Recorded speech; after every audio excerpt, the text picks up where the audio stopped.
He was once a top agent, but on his way home from work, he was provoked by a group of punks for no reason. Worried about revealing his identity, he chose to endure, but what he got in return was doubled humiliation. The punk not only deliberately hit him with his car, but also wrongfully demanded that he kneel down and apologize. He glanced at the surveillance cameras nearby, but still suppressed his anger. Yet the punk continued to harass him, pulling at his collar and humiliating him further. He looked up at the cameras again.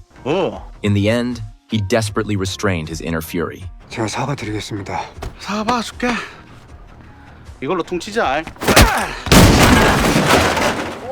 It was only after the punk left that Minister Jin finally breathed a sigh of relief.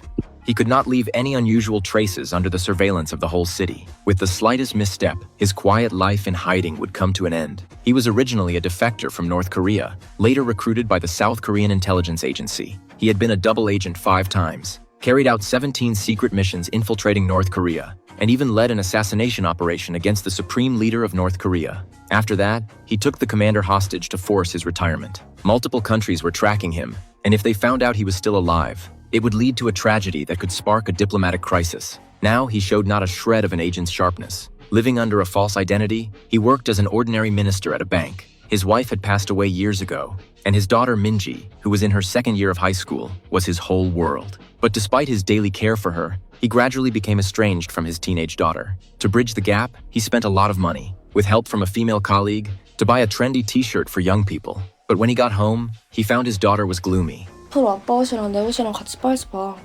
아저씨 냄새 난단 말이야. Minister Jin thought this was just his daughter's typical disdain for him, but he didn't realize she was being bullied because of it. A bully named Huey Lee often picked on her. 글쎄, 네 꼬라지를 보니까 그냥 불쌍하네.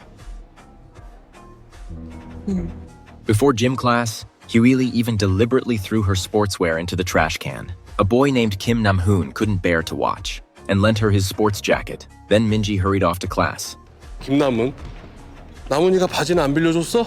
This scene made Hueli feel upset, as Nam-hoon was the boy she liked. At that moment, she was already plotting her revenge against Minji. But at this time, Minister Jin had no idea that his daughter was about to face trouble. He was having dinner with 2 old friends, all of whom were once allies who risked their lives together. Now they were living under false identities, living ordinary lives. To be cautious, the 3 only met once a year, but just as they were enjoying their conversation, the punk who had provoked Minister Jin that night reappeared. Upon entering, he started causing trouble again, simply because the owner told him he couldn't smoke in the restaurant. He began to throw a tantrum without restraint. 왜?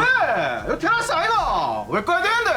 아 여기 다른 손님들도 계시고. 아, 다른 손님 뭐? 누구?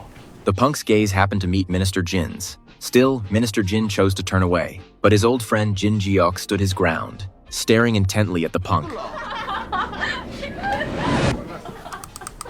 겁나 부글부글한다.